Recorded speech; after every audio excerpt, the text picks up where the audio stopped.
And imagine Ricky and I are the doctors, okay? We can put you in this tank.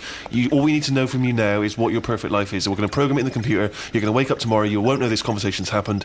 You'll have the perfect life. What, if you don't mind, we're going to take notes now. What is the perfect life? You're still obviously living with Suzanne. We've got munches. What else? We've got munches and we've got sunshine. But what else would you like in your magical life, your ultimate life? Yeah, I don't like this idea. Suddenly Suzanne's never at work.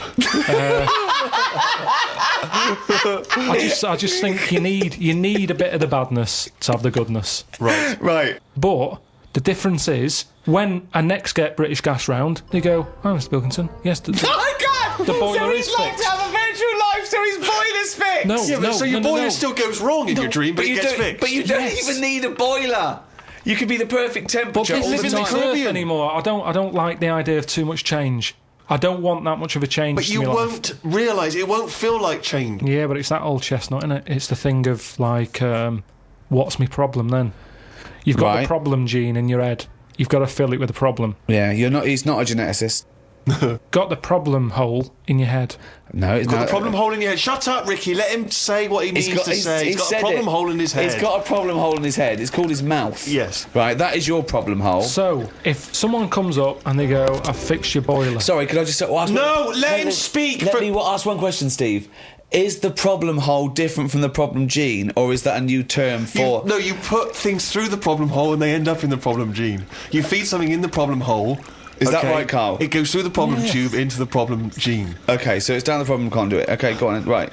So it's better to have... You've got a problem hole in your head, right? Yeah. So you stuff in a problem into the problem hole. Okay, yeah, okay. Now, all the little problems can't get in because of the big problem. Right. Is that good or bad? It's a But good that's thing not to true, is The it? problem hole is a standard size on everyone. Right. Right, no, but that's Shut up, Ricky. Let him explain. Now, Ricky, I'd say his problems are not even problems. Well, how big's his problem hole? Same size as mine. Same size as yours. But his problems are all little ones. They're like, you've got like a load of Skittles. I've got a big cream egg. Right, but why... Shut up! Let him speak. He's just expanding on his idea. Why do you what is keep his interrupting? problem? What is your problem that's so big compared to my little Skittles? Loads of problems. You get stressed out about things that I'm like, what's up with you? You get annoyed easily with stuff. People chewing loudly. Or someone breathing loudly. Or someone coughing. Whereas I'm like, that doesn't matter. Like you say, to you, the boiler is like, get it ripped out, put a new one in. It's not as easy as that. It is. And that's why the problem ball is growing. He's got a gene, a ball and a hole. So the problem ball... No wonder there's no fucking room for a brain. Right, shut up. Let me ask... I want to clarify this. The problem ball exists in life. It gets bigger and bigger and bigger. It has to go through the problem hole, down the problem tube, into the problem gene. Into the problem gene. Right, now then. So you've got the problem ball. Everyone's problem hole is the same size. Okay. But some people's problems are smaller, so they can slip straight into the problem hole. I've got a question, Stephen. Wait. And listen, has anyone got a pair of problem balls? Or is it always just... Can ladies have a pair of problem balls? No, because Hitler had one problem ball, didn't he? But could anyone ever have a pair of problem balls, is my question to you. And some people's problem balls are much bigger than another man's. Or another woman's, right? Yeah, Right. depending on the problem.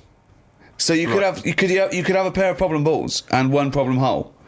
The way I'm saying Supposing I came to you and said, listen... but a man starving in a foreign country might have huge problem balls. He might have, but if I went to a doctor and said, I've got a problem hole, and the doctor said, well, let me see it, and he said, well, let me see your problem hole, and hanging down in front of my problem hole was a huge pair of problem balls, what would he treat first, is my question. Well, would he look into the problem hole? He said, he'd say, take your problem genes off.